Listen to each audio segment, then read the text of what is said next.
nomor 293. Kita nyanyi bersama ayat 1, 2, 3, dan 4 sambil untuk saudara-saudara seiman kita dalam perjalanan mungkin.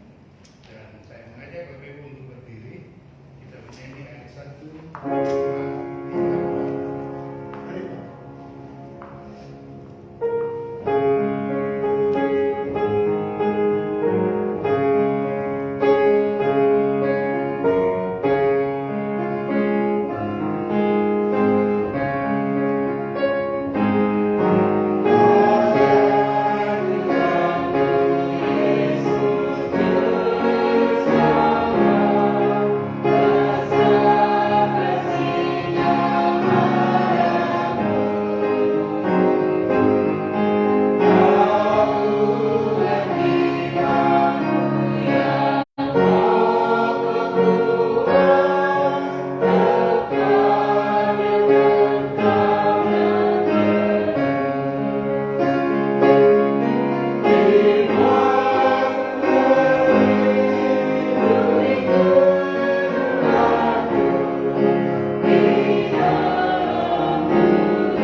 bersatu dalam doa. Bapa kami di surga, kami mengucap syukur jika pada pagi hari ini Tuhan masih mengizinkan kami untuk hidup, menghirup udara baru, nafas baru, akan banyak berkat-berkat yang sudah Tuhan sediakan bagi kami, dan kami sangat mengucap syukur untuk semua hal itu Tuhan. Dan yang terutama adalah keselamatan jiwa yang sudah Tuhan karuniakan kepada kami semua, orang-orang jemaatmu yang sudah diselamatkan, yang ada dalam jemaat GB Depok ini. Tuhan, kami mau pakai kesempatan yang lain ini untuk datang berkumpul bersama, bernyanyi, memuji nama Tuhan, bersekutu, saling bertemu satu dengan yang lain, dan juga kami akan belajar firman Tuhan. Tolong kami semua, sekiranya aktivitas rohani kami hari ini bisa kami lakukan dengan sebaik-baiknya. Kami semua yang ambil bagian, baik langsung maupun tidak langsung, Tuhan kiranya yang menyertai, agar hari ini semua bisa berjalan sebagaimana mestinya, sesuai dengan kehendak Tuhan. Kami juga mau menyerahkan saudara-saudari kami yang mungkin sedang dalam perjalanan atau yang tidak bisa hadir karena sakit, lemah tubuh, atau ada satu dan lain hal. Kami berdoa untuk mereka dimanapun mereka berada. Tuhan kiranya yang menyertai. Hanya di dalam nama Tuhan Yesus Kristus kami berdoa dan mengucap syukur dan menyerahkan hari ini dalam tangan Tuhan. Amin. Amin. Bapak Ibu dipersilakan duduk kembali. Untuk para pemuda ada puji-pujian atau ada? Ada. Oke, baik. Kita masuk ke lagu berikut, terambil dari nomor 262. Sudahkah kau tahu semua pada kita? Kita bernyanyi bersama dari ayat 1 dan 4 saja. 1 dan 4. Mari, Pak.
Bapak Ibu yang terkasih dalam Tuhan Yesus, saya ucapkan selamat pagi. Selamat pagi.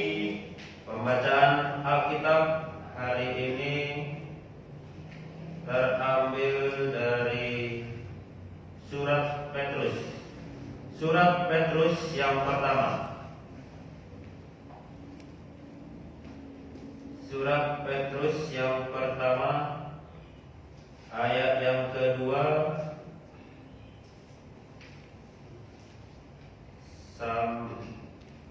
ayat 1 sampai 1 Petrus pasal 2 ayat 1 sampai 10. Kita membaca silih berganti, saya dan Bapak Ibu Saudara sekalian. Saya ayat 1, Bapak Ibu Saudara ayat 2 sampai kita selesaikan ayat yang ke-10. Lembaga Alkitab memberi judul Yesus Kristus Batu Penjuru.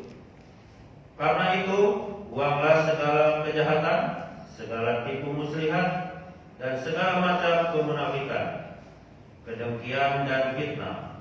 Dan jadilah seperti kayu yang baru lahir, yang selalu ingat akan air susu yang murni dan yang rohani, supaya oleh kamu bertumbuh dari keselamatan. Jika kamu benar-benar telah mengecap kebaikan Tuhan Dan datanglah kepadanya batu yang hidup, yang memang dibuat oleh manusia, tetapi yang pilih dan dihormati hadirat Dia. dan biarlah kamu juga dipergunakan sebagai batu hidup untuk membangun suatu rumah rohani bagi suatu imamat kudus, untuk mempersembahkan persembahan rohani yang karena Yesus Kristus berkenan kepada Allah. Sebab ada tertulis dalam kitab suci, sesungguhnya aku meletakkan di Sion sebuah batu yang terpilih, sebuah batu penjuru yang mahal, dan siapa yang percaya kepadanya tidak akan dimalukan. Karena itu bagi kamu yang percaya, ia mahal, tetapi bagi mereka yang tidak percaya, batu yang telah dibuang oleh tukang-tukang bangunan telah menjadi batu penjuru, juga telah menjadi batu sentuhan dan suatu batu sandungan. Mereka bersandung padanya karena mereka tidak taat kepada firman Allah, dan untuk itu mereka juga telah disia-siakan. Tetapi kamulah bangsa yang terpilih, imamat yang merajani, bangsa yang kudus, umat kepunyaan Allah sendiri, supaya kamu memberitakan perbuatan-perbuatan yang besar dari Dia, yang telah memanggil kamu keluar dari kegelapan kepada terangnya yang ajaib. Kamu yang dahulu bukan umat Allah, tetapi yang sekarang telah menjadi umatnya, yang dahulu tidak dikasihi, tetapi yang sekarang telah beroleh belas kasihan. Amin. Kiranya apa yang kita baca menjadi berkat bagi kita sekalian. Terima kasih Pak Usip sudah membacakan firman Tuhan untuk menguatkan kita semua melalui bacaan firman Tuhan yang akan dibaca oleh Pak Usip. Lagu berikutnya saya mengajak Bapak Ibu untuk membuka bersama dari nomor 415. Masih tetap janji Tuhan. 415. Kita menyanyi ayat 1 dan 3 saja. 1 dan 3.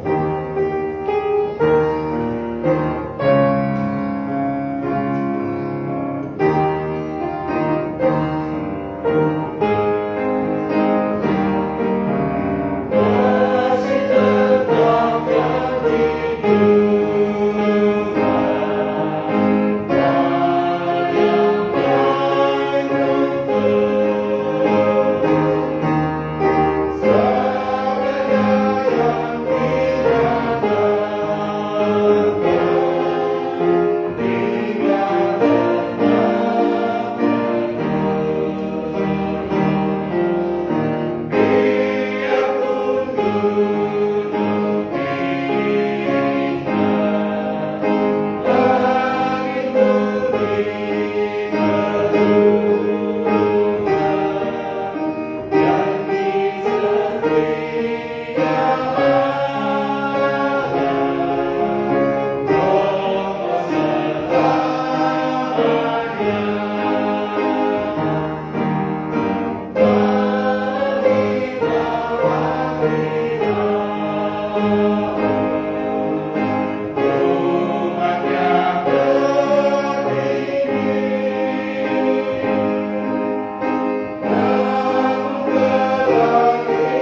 dalam kemuliaan. Kita menyanyi ayat 1 aja. La, la, la, la, la, la, la.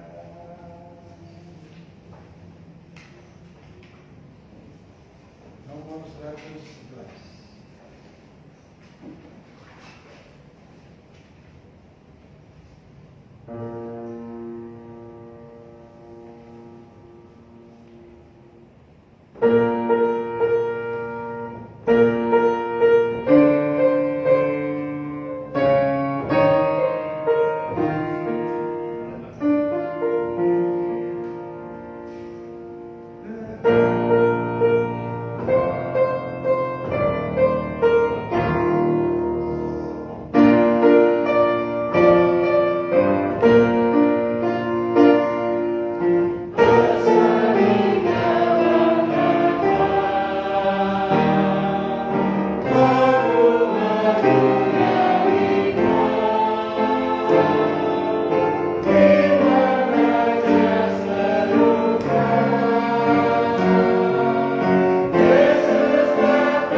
Bapa Allah yang ada dalam surga, pagi yang indah ini kami mengucap syukur kepadamu Bapa, di mana Engkau telah mengumpulkan kami.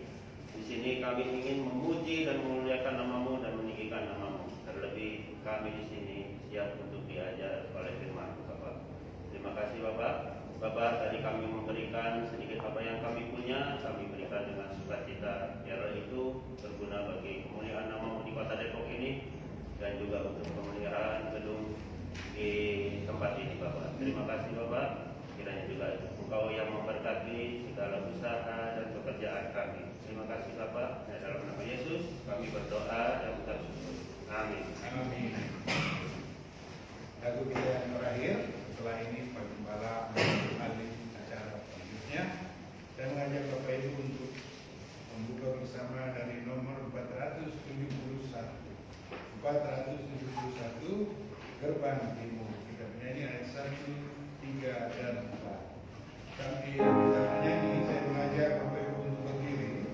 Nomor 471. Da, da, da, da, da.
Selamat pagi Bapak Ibu Jemaat GBI Depok yang berkasih Tuhan. Selamat pagi.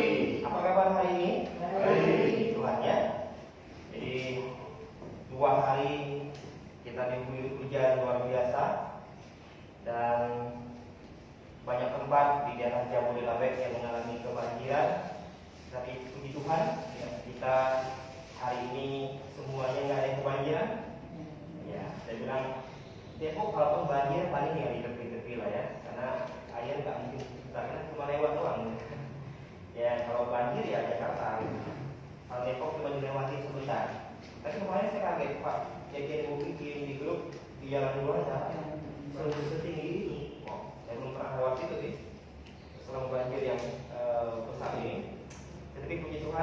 percaya Tuhan senantiasa menyertai kita. Dan hari ini kita diberikan kesempatan satu kali lagi untuk berkumpul berjemaat di tengah masa-masa yang sangat sulit ini. Dan pada pagi hari ini saya mau mengajak Bapak Ibu jemaat sekalian untuk merenungkan firman Tuhan. Firman Tuhan yang kita akan pelajari terambil dari Ezra pasal 7. Ezra pasal 7 ayat yang ke-10. Ezra pasal 7 ayat 10. Ezra pasal 7 ayat yang ke-10.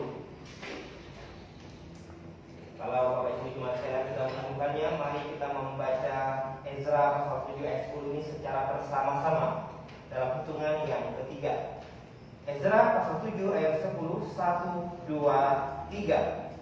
Sebab Ezra telah bertekad untuk meneliti Taurat Tuhan dan melakukannya serta mengajar ketetapan dan peraturan di antara orang Israel.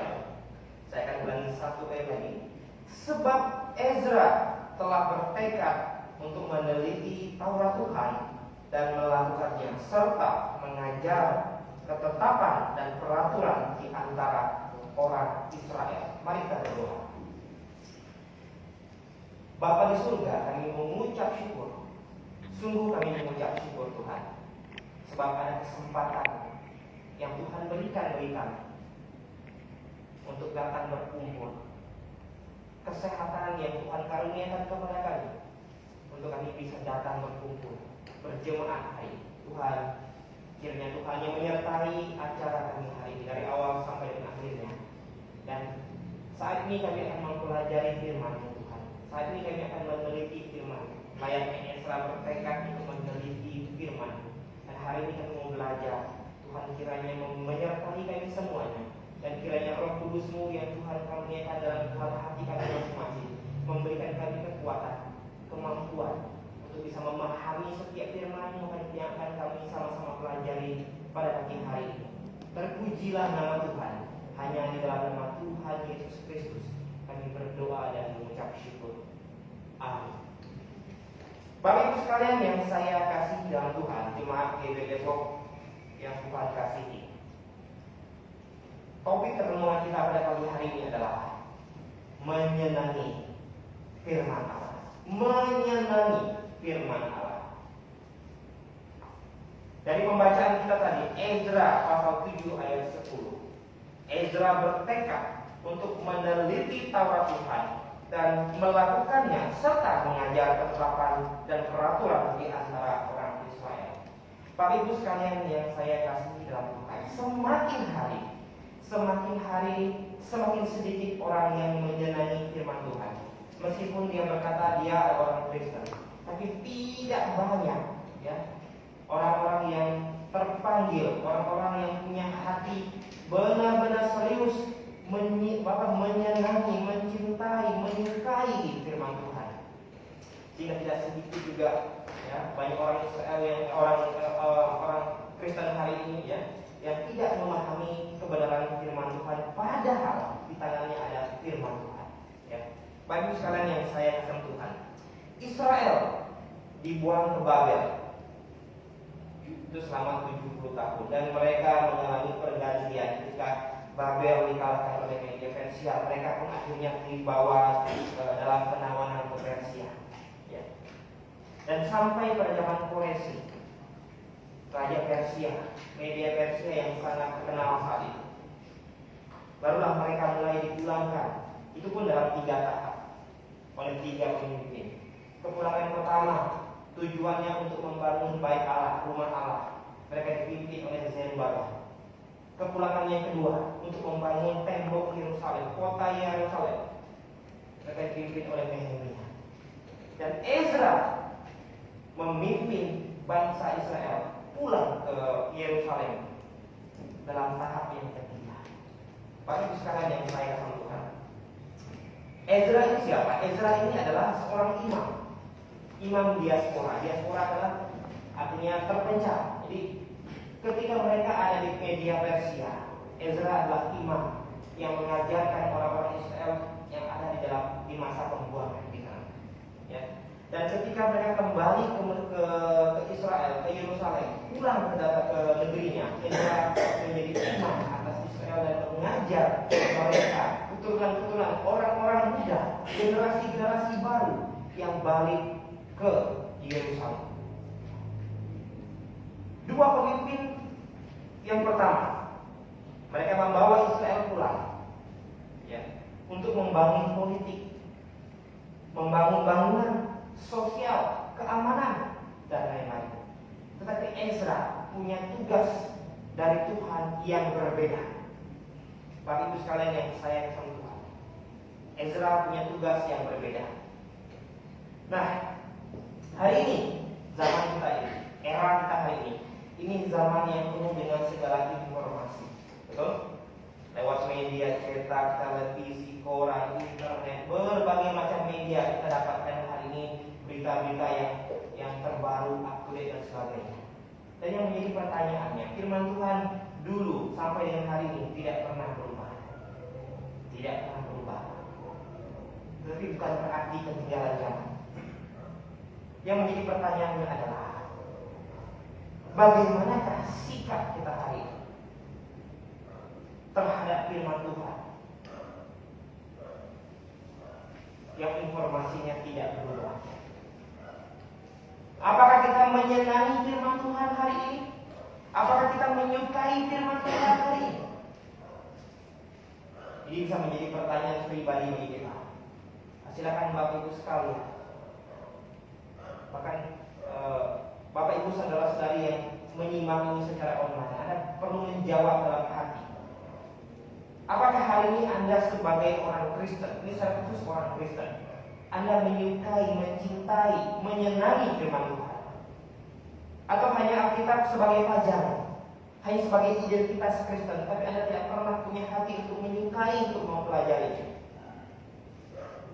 Oleh sebab itu mari kita belajar dari Ezra hari ini. Bagaimana sikap kita terhadap firman Tuhan? Bapak Ibu sekalian yang saya kasih Tuhan, kita akan lihat satu persatu. Poin pertama, ya, poin pertama, dimulai dengan tekad. Bagaimana sikap kita terhadap firman Tuhan? Yang pertama, dimulai dengan tekad. Harus punya tekad terlebih dahulu. Sebab kalau kita baca Alkitab, ini berbeda ketika kita membaca koran, membaca novel, membaca cerita-cerita fantasi, membaca buku-buku sekuler di luar, ini berbeda. Ya. Untuk mempelajari, membaca firman Tuhan ini harus dimulai dengan yang namanya tekad. Ya. Kalau tidak, kita tidak akan pernah bisa mempelajarinya, bahkan menyukai firman Tuhan.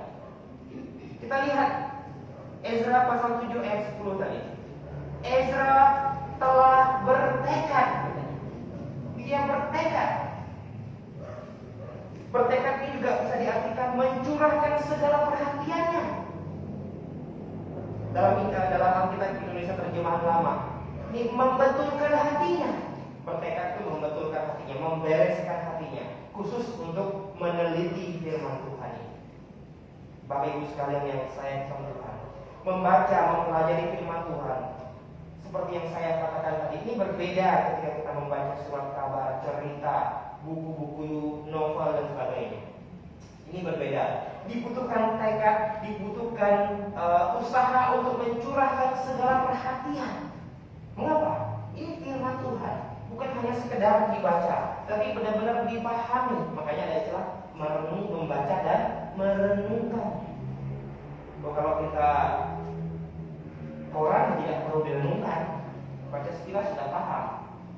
Komik ya tidak perlu direnungkan, novel tidak perlu direnungkan, baca sekilas sudah pasti ngerti. Tetapi untuk Alkitab, Tuhan minta ya kita benar-benar merenungkan, membacanya secara fokus, mencurahkan segala perhatian terhadap firman Tuhan yang kita baca, supaya jangan sekedar lewat. Oleh sebab itu dibutuhkan tekad. Kalau Bapak Ibu sekalian kita semua mau mencintai, menyenangi firman Tuhan, maka hal pertama, langkah pertama yang harus kita lakukan adalah mulai dengan tekad dulu. Saya bertekad, saya berjanji, saya mau bersungguh-sungguh mencurahkan segala perhatian saya. Kalau tidak, Bapak Ibu sekalian, maka selamanya kita tidak akan pernah membaca firman Tuhan. Ada orang yang mau bertekad membaca Alkitab sampai selesai. Ya, katanya saya mau baca Alkitab sampai selesai, target. Tetapi kalau tidak disertai dengan tekad, keseriusan sungguh-sungguh, ini tantangannya besar. Kalau kita baca komik, iblis nggak ada pusing-pusingnya. Ya, silakan baca, silakan. Kalau bisa perlu tambah lagi komik yang lain, tambah lagi novel yang lain, tambah lagi buku-buku yang lain. Tapi ketika kita mulai mencurahkan fokus untuk membaca, mempelajari, merenungkan firman Tuhan, ada pihak yang ketiga yang tidak suka. Iblis tidak suka orang belajar firman Tuhan. Iblis tidak mau orang mencintai, menyenangi firman Tuhan. Dengan segala macam cara dia akan berusaha untuk menggagalkannya. Oleh sebab itu diperlukan tekad. Diperlukan tekad. Sudahkah kita hari ini punya tekad untuk itu? Orang Kristen ya tekadnya adalah mempelajari dan mencintai firman Tuhan. Tidak ada tekad lain. Tekad inilah yang harus ditanamkan selama kita ada di bumi. Belajar. Bapak Ibu sekalian yang saya kasih Tuhan, membetulkan hati, memperbaiki motivasi. Jadi ini bukan usaha emosional yang mendadak. Oh, saya bertekad membaca Alkitab. Ini bukan satu yang bersifat emosional. Ini nggak bisa. Ini benar-benar ada sebuah usaha yang sungguh-sungguh, ya, yang sungguh-sungguh. Tidak sedikit kita lihat orang ada di awalnya semangat, tapi kemudian mulai. Karena tidak disertai dengan tekad. Tidak disertai dengan tekad. Ezra adalah imam di pembuangan. Dan dia tahu persis bagaimana budaya orang Yahudi. Ya. Orang Yahudi itu dari kecil itu sudah ditanamkan, diajarkan untuk mempelajari firman Tuhan. Inilah istimewanya mereka. Saya pikir ini bisa kita ambil, kita terapkan, kita coba di dalam lingkup yang paling sederhana yaitu keluarga kita. Coba kita buka di dalam Ulangan, ya. Ulangan pasal yang ke-6 ayat 6 sampai 9. Saya akan bacakan untuk kita semua. Ulangan pasal 6 ayat 6 sampai dengan ayat yang ke-9. Oke. Silakan Bapak Ibu jemaat sekalian menyimak di Alkitabnya. Saya akan bacakan ayat 6 sampai dengan ayat yang ke-9.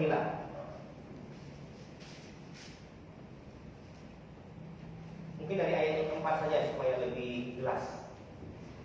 Dengarlah hai orang Israel, Tuhan itu Allah kita, Tuhan itu Esa. Kasihilah Tuhan Allahmu dengan segenap hatimu, segenap kekuatanmu, hatimu dan dengan segenap jiwamu dan dengan segenap kekuatanmu.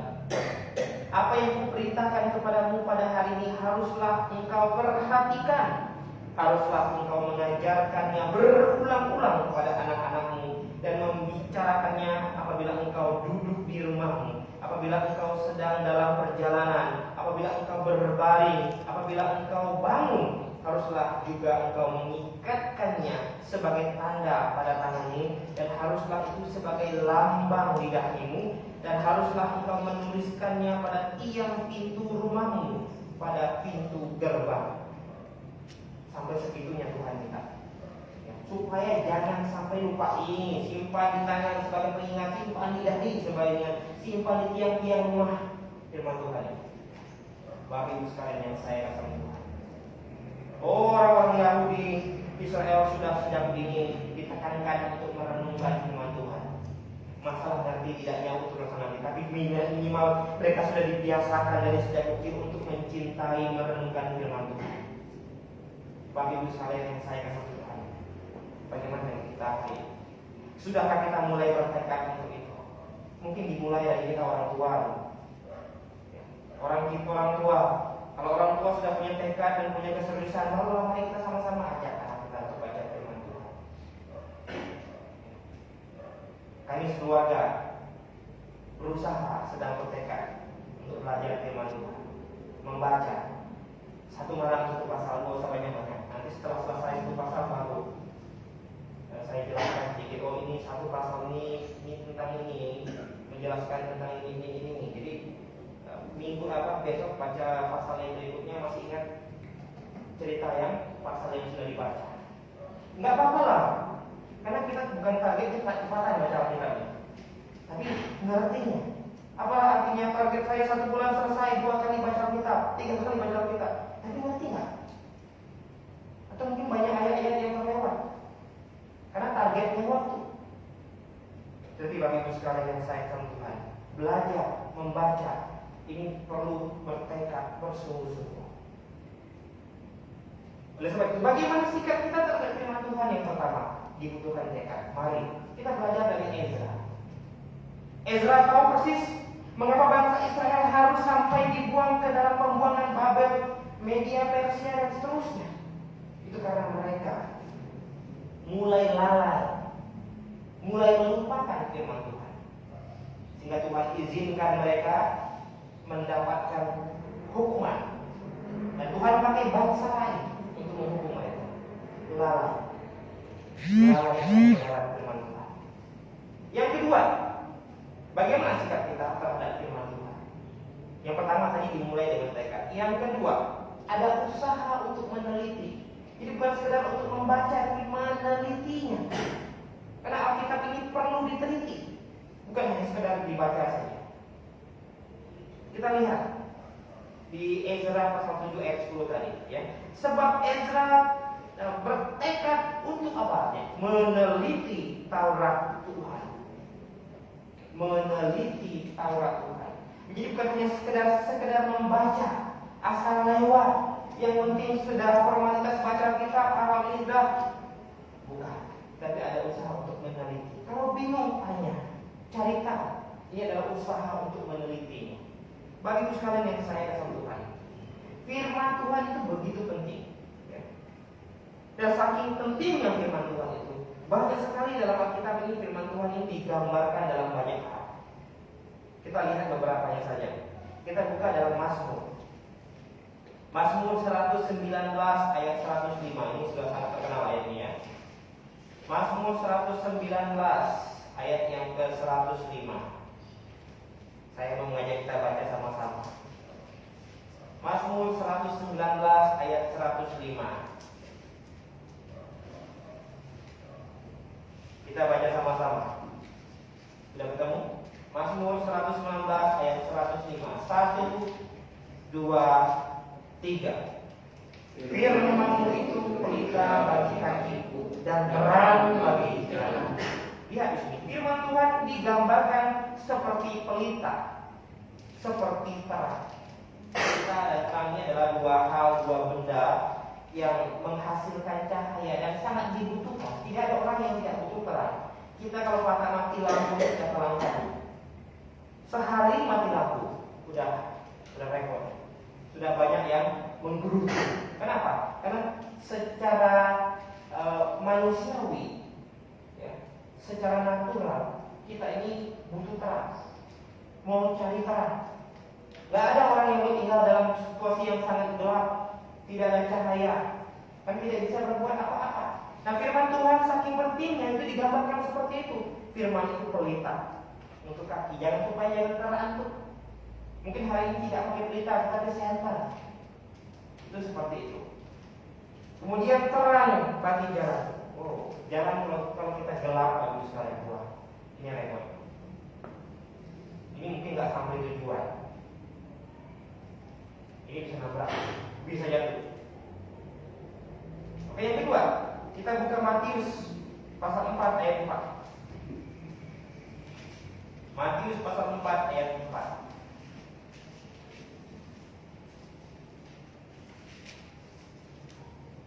Kita baca sama-sama, juga terkenal sekali. Matius 4 ayat 4, 1, 2, 3. Tetapi Yesus menjawab, ada tertulis manusia hidup bukan dari roti saja, tetapi dari setiap firman yang keluar dari mulut Allah. Dia dibandingkan dengan roti, ya. Roti khususnya bagi bangsa Israel, bangsa Yahudi dan daerah-daerah sekitar, itu merupakan makanan pokok. Kalau kita hari ini mungkin nasi, mungkin banyak yang kita coba-coba makan roti, tapi kalau tidak diisi dengan nasi itu pasti kurang, tanpa tenaga. Apalagi kerja yang membutuhkan usaha Bapak Ibu sekalian, saking pentingnya firman Tuhan. Digambarkan dengan roti, sesuatu yang sangat dibutuhkan. Ini kebutuhan primer makan. Makan itu kebutuhan primer, kebutuhan utama. Nah, pakaian yang lainnya ini kebutuhan sekunder. Tapi kebutuhan primernya apa? Makanan, terutama firman Tuhan. Kita lihat lagi Matius pasal 13. Matius pasal 13 ayat yang ke-20. Matius 13 ayat 20. Kita baca sama-sama lagi supaya kita mudah mengerti setiap firman Tuhan yang kita mau pelajari. Matius 13 ayat 20. 1, 2, 3. Benih yang ditaburkan di tanah yang berbatu-batu ialah orang yang mendengarkan firman itu dan segera menerimanya dengan gembira, dan seterusnya. Jadi firman Tuhan juga digambarkan dengan benih. Benih penting nggak benih? Mustahil ada tumbuhan yang tumbuh tanpa ada sebuah dan tanpa lewat proses ada namanya benih. Benih. Tidak mungkin kita hari ini makan nasi kalau tidak ada benih dari padi itu sendiri yang ditanam. Sesuatu yang sangat-sangat sulit, sesuatu yang sangat-sangat luar biasa dibutuhkan. Makanya kadang-kadang heran kalau orang tidak suka dan mencintai firman Tuhan. Kita buka kembali Ibrani pasal 4 ayat 12.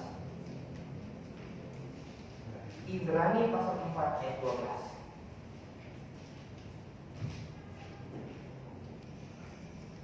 Ibrani pasal 4 ayat 12. Kita baca kembali sama-sama. 1, 2, 3. Sebab firman Allah hidup dan kuat dan lebih tajam daripada pedang bermata dua manapun. Ia menusuk amat dalam sampai memisahkan jiwa dan roh, sendi-sendi dan tubuh. Ia sanggup membedakan pertimbangan dan pikiran hati. Di sini firman Tuhan dibandingkan, digambarkan dengan pedang bermata dua. Ini pedang ciri khas yang dimiliki oleh orang-orang Eropa, khususnya Romawi. Romawi punya pedang itu bermata dua, supaya kalau lipas kanan kiri itu semuanya kena. Kalau punya kita itu beda. Rata-rata punya kita itu matanya di satu sisi saja, parah kita. Jadi kalau sisi sini kena, sisi sini paling benjol gitu. Kalau pedang Romawi nggak seperti itu, tajam, kedua sisi yang tajam seperti pedang bermata dua. Wow, firman Tuhan itu begitu bagus sekali. Bahkan lebih tajam dari pedang bermata dua. Kita lanjut lagi, ya. Yakobus pasal 1 ayat 23. Yakobus 1 ayat 23. Kita lihat ini seperti apa digambarkan firman Tuhan. 1 ayat 23. Yakobus pasal 1 ayat 23.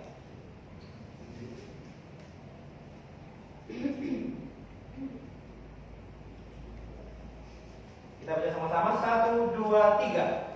Sebab jika seorang hanya mendengarkan firman saja dan tidak melakukannya, ia adalah seumpama seorang yang sedang mengamati bukannya yang sebenarnya di depan cermin. Ini cermin digambarkan. Jadi kalau hanya sekedar baca, ya, tapi tidak mendengar tapi tidak menjadi pelaku, itu seperti orang yang bercermin tapi lupa mukanya. Lupa mukanya. Kalau dia lompat dan seterusnya. Aneh kalau kita lupa muka sendiri. Rasanya mustahil. Ya. Tapi seperti itulah cermin. Firman Tuhan itu layaknya cermin untuk kita melihat, merefleksi diri, memperbaiki diri, mengkoreksi diri, menegur diri. Bagus sekali. Selanjutnya 1 Petrus pasal 2 ayat 2. 1 Petrus pasal 2 ayat 2.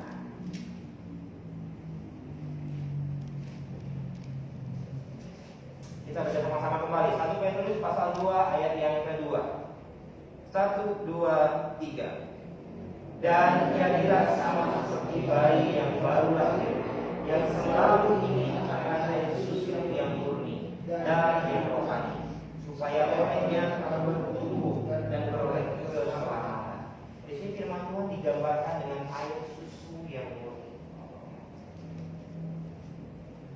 bayi itu butuh air susu yang murni. Supaya apa?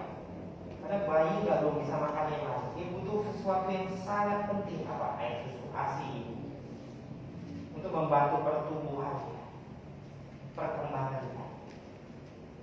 Nah, kita semua juga membutuhkan firman Tuhan. Sesuatu yang sangat dibutuhkan, kan? Layaknya bayi sangat membutuhkan yang namanya air susu ibu. Dan saking pentingnya firman Tuhan. Kemudian lanjut, Mazmur, kita kembali ke dalam Mazmur. Mazmur pasal 23 ayat yang keempat. Mazmur 23 ayat yang keempat.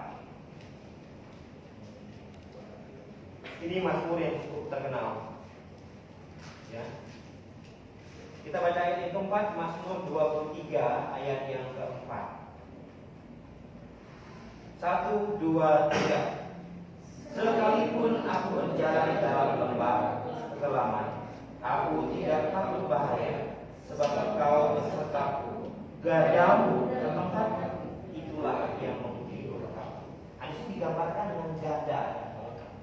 Ini dua hal yang sangat-sangat erat hubungannya dengan dengan orang-orang, terutama mereka yang hidup berpindah-pindah, mereka yang punya pekerjaan sebagai gembala, menuntun para kawanan domba. Ini nggak mungkin dengan tangan kosong. Ya kalau nggak ada ya tongkat minimal. Untuk apa? Untuk menghalau segala macam perintangan, segala macam bahaya yang berusaha untuk menghancurkan, menangkap, memakan, menerkam setiap kawanannya yang mereka bawa. Bagi sekarang yang saya pun Tuhan, firman Tuhan juga seperti itu. Kalau kita orang percaya tidak mencintai, merenungkan dan menyukai, itu ibarat seorang gembala kambing domba di padang rumput yang menggembalakan kambing dombanya tanpa membawa senjata. Itu bukan malah dia yang ini, mungkin dia yang dilindungi oleh kambing dombanya. Ya. Dan yang terakhir, Amsal. Amsal pasal 30 ayat 5. Amsal 30 ayat 5. Digambarkan seperti apakah firman Tuhan di sini? Amsal 30 ayat 5. Kita baca sama-sama kembali. Amsal 30 ayat 5. 1, 2, 3. Semua firman Allah adalah murni.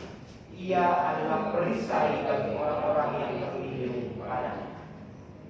Dalam Amsal firman itu digambarkan dengan sebuah perisai. Orang prajurit ya, itu pasti punya hubungan yang erat dengan yang namanya perisai, dan hampir tidak pernah terpisahkan dengan yang namanya perisai. Karena perisai ini adalah salah satu alat untuk menangkis, menahan, menghindar dari berbagai macam serangan musuh. Bahkan tidak sedikit juga perisai-perisai yang didesain untuk berlindung sekaligus untuk menyerang lawan. Selain untuk mempertahankan diri, juga untuk memberikan perlawanan. Bagus sekali firman Tuhan itu seperti itu. Dan kita sudah lihat beberapa ayat firman Tuhan begitu penting. Masihkah kita tidak mencintai? Masihkah kita kurang mengasihi? Masihkah kita tidak bertekad untuk menyenangi firman Tuhan? Kalau kita sudah tahu betapa pentingnya firman Tuhan, seperti digambarkan dalam ayat-ayat yang sudah kita baca tadi. Bahkan digambarkan dengan ayat benda-benda bahkan yang ada di sekitar kita. Poin yang ketiga, bagaimana sikap kita terhadap firman Tuhan? Yang pertama, butuh tekad. Yang kedua, ada usaha untuk meneliti. Nah, kita kembali lagi dalam Ezra pasal 7 ayat 10 tadi. Yang ketiga, ada bukti untuk mempraktekkannya. Ini penting juga, ya. Sebab Ezra bertekad untuk meneliti Taurat Tuhan dan melakukannya. Bukan hanya sekedar membaca, meneliti, tetapi melakukannya. Seperti dalam Yakobus pasal 1 ayat 2-3 tadi. Kalau hanya menjadi pendengar tapi tidak menjadi pelakunya, itu ibarat orang yang bercermin di depan cermin. Dia pergi sebentar, dia sudah lupa rupanya seperti apa. Belum lama dia cermin, dia lihat mukanya, dia pergi dari cermin dan dia sudah tidak tahu bagaimana muka saya. Ini gambaran orang yang hanya mendengarkan firman tetapi tidak ada usaha untuk mempraktekkannya. Bapak Ibu sekalian yang saya Tuhan, ini yang disebut dengan hidup untuk Tuhan. Kita seringkali bilang Yesus Kristus mati menebus segala dosa, dan aku hidup untuk Dia. Ini juga butuh usaha, butuh perjuangan. Hidup bagi Tuhan akan banyak tantangan di tangannya. Apalagi selama kita masih mengenakan tubuh kedagingan yang gampang sekali jatuh. Ada usaha, tapi minimal ada usaha, ada keinginan dalam hati. Punya tekad, ya, punya tekad. Coba kita kembali dari Yakobus tadi, ya. Kita lihat satu ayat Yakobus tadi pasal 1 ayat 22-nya. Yakobus pasal 1 ayat 22.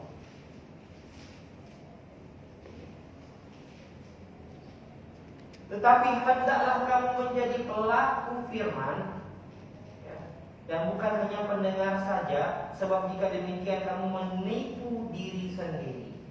Menipu diri sendiri. Jadi kita menipu diri sendiri katanya. Kalau kita katanya suka firman Tuhan, membaca firman Tuhan, tetapi tidak punya tekad niat untuk mempraktekkannya. Kita bilang kita menipu diri sendiri. Coba kita buka Kejadian pasal 6. Kejadian pasal 6 ayat yang ke-21. Kejadian pasal 6 ayat 21.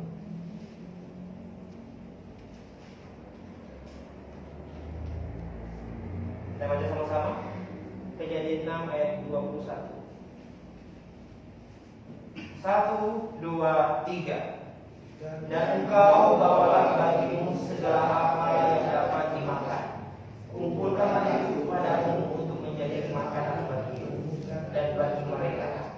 Dua-duanya. Lalu Nuh melakukan semuanya itu tepat seperti yang diperintahkan Allah kepadanya. Demikianlah dilakukan. Oh, bagus sekalian. Kalau kita bicara tentang sosok Nuh ini juga salah satu pribadi yang sangat menarik untuk dipelajari dan sangat menarik dan sangat membuat kita penasaran. Kenapa? Karena dari sekian juta mungkin manusia, ayah pada zaman itu, oh, di depan Allah, di hadapan Allah, hanya Nuh yang layak hidup. Tidakkah Bapak Ibu sekalian merasa penasaran seperti apa sosok Nuh itu? Oh, saya penasaran sekali. Kenapa dari sekian juta ayah, kenapa dia yang Tuhan suka dan yang lain Tuhan matikan? Dulu saya bertanya-tanya, apakah Nuh ini benar-benar tak berdosa, tak suci dan sama sekali tidak bikin kesalahan? Dulu waktu masa kecil, bukan. Selama kita masih pakai daging tubuh ini, Nuh juga sama dengan kita. Kadang-kadang bisa emosi, kadang-kadang juga bisa marah, kadang-kadang juga bisa hilang. Tetapi yang membuat Tuhan sayang dengan Nuh adalah Nuh menjaga firman Tuhan itu dengan sebaik-baiknya. Nuh menjaga, melestarikan, bahkan mengestafetkan firman Tuhan dengan sebaik-baiknya. Firman Tuhan yang mana? Ketika manusia jatuh ke dalam dosa, Kejadian pasal 3, manusia lebih memilih untuk mengikuti perkataan iblis daripada firman Tuhan. Dan konsekuensinya adalah mati. Sebenarnya mereka mati hari itu, tetapi Tuhan sayang dengan manusia. Akhirnya kita lihat belum seberapa lama manusia jatuh dalam dosa, Tuhan sudah janji. Inilah Injil pertama, proto evangelium. Tuhan janji bahwa nanti akan datang seorang dari keturunan perempuan yang akan meremukkan kepala ular. Ya, walaupun nanti dia pun akan tumitnya akan dipatuk oleh ular. Ini adalah nubuatan, inilah janji keselamatan akan datang satu pribadi yang mampu menghancurkan pekerjaan iblis. Ini pasti bukan manusia biasa. Kita tahu ini sudah digenapi oleh Tuhan Yesus Kristus. Dan sebelum Tuhan Yesus datang, Sang Mesias itu datang, Sang janji itu datang, mulai dari Adam sampai dengan Nuh. Mereka diajarkan untuk merawat, melestarikan, melakukan, bahkan mengestafetkan yang namanya sebuah ibadah simbolik, yaitu membuat sebuah mezbah, batu disusun seperti meja, kemudian ambil domba yang tak bercacat, sembelih, mengaku dosa dan percaya akan janji Sang Juru Selamat tadi, akan janji Sang Mesias yang mampu menghancurkan iblis. Janji kedatangannya. Selama mereka melakukan itu dan ingat terus janji Tuhan itu, maka mereka diperhitungkan melakukan satu kebenaran. Dan inilah yang membuat Nuh tetap hidup. Dan banyak bapak-bapak yang lain, bahkan manusia lain pada saat itu Tuhan matikan. Karena hampir mungkin 99,9% orang lupa akan. Mereka lupa akan janji Tuhan. Lupa janji Tuhan sama dengan lupa janji Tuhan. Oleh sebab itu, kalau hari ini kita bilang, Tuhan tidak ini, Tuhan tidak menepatinya, lupa dengan janji Tuhan, itu sama dengan melupakan Tuhan. Nah, Tuhan marah sekali. Tuhan hukum mereka yang main bar. Tapi Nuh selamat. Dan keluarganya selamat. Itu karena Nuh. Karena iman. Nuh sebagai imam, ayah imam saat itu. Kalau imamnya beres, maka keluarganya aman. Bapak Ibu sekalian yang sayang sama Tuhan, Nuh melakukan semua itu katanya tepat seperti yang diperintahkan Tuhan. Tepat seperti, tidak dikurang, apalagi ditambah. Nah, hari ini banyak orang suka tambah-tambah firman Tuhan. Hari ini banyak orang suka kurang-kurangkan firman Tuhan. Masuk surga katanya, hanya perlu percaya saja. Percayanya bagaimana itu tidak dikasih tahu, pokoknya percaya. Kalau kita percaya Tuhan, seperti iblis percaya Tuhan, iblis juga percaya Tuhan, maka jangan berharap kita kalau kita meninggalkan dunia kita akan ke surga. Itu ada satu yang dikurangi, ada informasi firman Tuhan yang dikurangi. Kita diminta untuk percaya Tuhan. Percaya yang bagaimana? Percaya Yesus Kristus sebagai Tuhan dan Juru Selamat yang sudah menggantikan semua dosa saya. Semua dosa itu yang mana? Dosa yang pernah saya buat, dosa yang sedang saya buat, dan dosa yang akan nanti saya buat, semua sudah Tuhan Yesus gantikan di atas kayu salib. Ketika kita percaya, ada sebuah pertukaran rohani, transaksi rohani. Saya percaya mengaminkan posisi saya, dosa saya ditanggung oleh Tuhan Yesus Kristus semuanya di atas kayu salib. Dan saya mengaminkan Dia memberikan posisinya kepada saya. Makanya posisi kita anak iblis, orang berdosa, diambil alih oleh Yesus Kristus di atas kayu salib. Dan posisi dia orang kudus, anak Allah, diberikan kepada kita. Maka kita yang bertobat dan percaya hari ini kepada Dia dengan sungguh-sungguh, kita disebut orang kudus, anak Allah. Bapak sekalian yang saya sama Tuhan, ada bukti untuk mempraktekkan firman.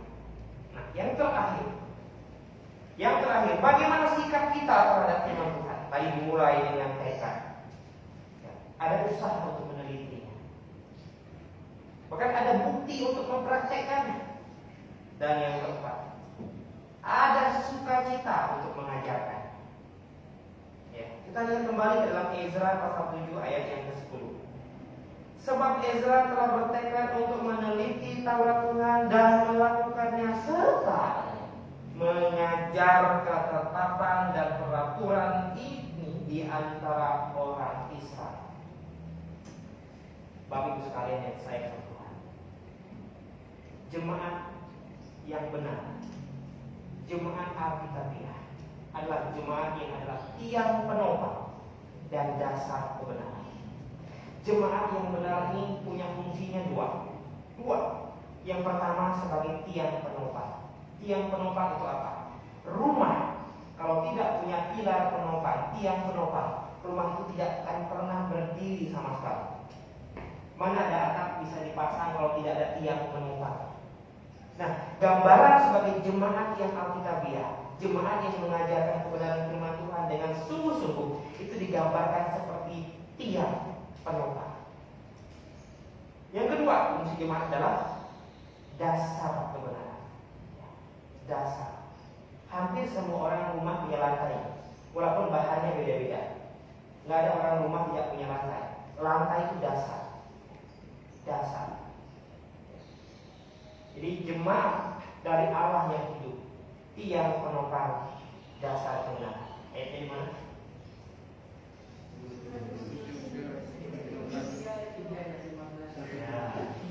Ya. 1 Timotius, bukan 2 Timotius, 1 Timotius 3 ayat 15. Jemaat dari Allah yang hidup itu harus berfungsi sebagai tiang penopang dan dasar kebenaran. Bagus sekali. Ada sukacita untuk mengajarkan firman Tuhan itu. Layaknya Israel bukan hanya bertekad meneliti Taurat Tuhan, melakukannya, tapi juga mengajarkannya. Mengajarkannya kepada siapa katanya? Mengajarkannya kepada orang-orang Israel. Bagus sekalian yang saya Tuhan. Israel itu lahir di pembuangan, besar di pembuangan. Dan ketika pulang ke Israel, yang dia bawanya adalah orang-orang baru yang tidak, anak-anak baru gitu ya. Yang generasi pertama sudah banyak meninggal. Jadi yang balik ke Israel ini adalah orang-orang yang besarnya di negeri pembuangan. 70 tahun bahkan mereka di sana. Itu generasi pertama mungkin sudah banyak yang meninggal, apalagi mereka kerja paksa. Kalau mampu hidup sampai 70 tahun luar biasa, kerja paksa. Yang pulang ini adalah mereka-mereka yang dilahirkan besar di pembuangan dan kembali ke Israel. Mungkin banyak dari antara mereka ini yang tidak mengerti apa itu Taurat Tuhan. Banyak dari antara mereka ini yang tidak mengerti bagaimana adat budaya Israel itu sendiri. Oleh sebab itu, Ezra sebagai imam hari ini, dia bertekad untuk mengajarkan. Karena dia tahu persis kalau orang punya kualitas rohani yang baik, pasti punya kualitas jasmani yang baik pula. Karena itu akan ikut. Karena itu akan menyesuaikan. Ya. Dia tahu persis bagaimana yang harus dia lakukan. Dia tahu persis bagaimana tugas dan tanggung jawab dia sebagai seorang imam hari ini. Setiap keluarga Israel ini diwajibkan mengajarkan firman Tuhan kepada anak. Kita kembali buka di Ulangan pasal 11. Ulangan pasal 11 ayat 19. Ulangan 11 ayat 19. Kita baca ayat terakhir ini. Kita baca sama-sama. 1, 2, 3. Kamu harus mengajarkannya. Kita ulangi sama-sama ya. 1, 2, 3.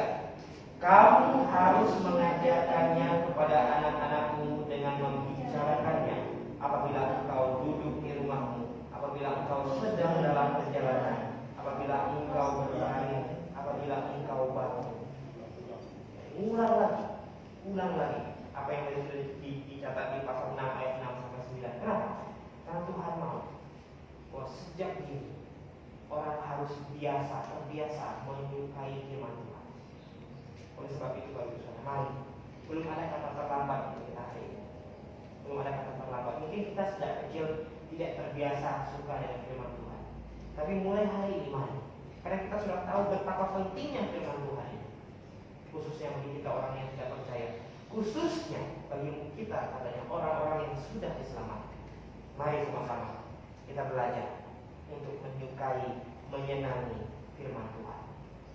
Kiranya firman Tuhan pada pagi ini memberikan kita kekuatan, semangat, bahkan tekad untuk berusaha merenungkan, bahkan menyukai firman Tuhan. Mari kita berdoa. Bapa di surga, terima kasih Tuhan. Terima kasih untuk waktu hari ini. Terima kasih untuk kasih karunia. Terima kasih untuk keselamatan yang sudah Tuhan berikan kepada kami. Dan terima kasih untuk firman-Mu yang bisa kami baca setiap hari kapanpun, di mana kami sudah mempelajari. Kami sudah belajar dari Ezra. Tuhan kiranya yang memberkati kami semua, memberikan kami kekuatan roh, agar kami benar-benar bisa bertekad untuk meneliti, untuk melakukannya, bahkan mencoba untuk mengajarkannya kepada orang lain. Terima kasih Bapak. Terima kasih untuk hari ini. Kami mengucap syukur hanya di dalam nama Tuhan Yesus Kristus kami berdoa. Amin. Baik sekalian yang saya kasih Tuhan, sungguh ya, menyukai firman Tuhan, menyenangi firman Tuhan. Ini sesuatu yang wajib dan harus kita tanamkan di dalam setiap kita sebagai orang yang sudah diselamatkan, sebagai anggota jemaat GBI Depok. Kalau bukan kita, siapa lagi? Kalau bukan kita, mulai siapa? Ini penting sekali. Kita mau bernyanyi firman Tuhan.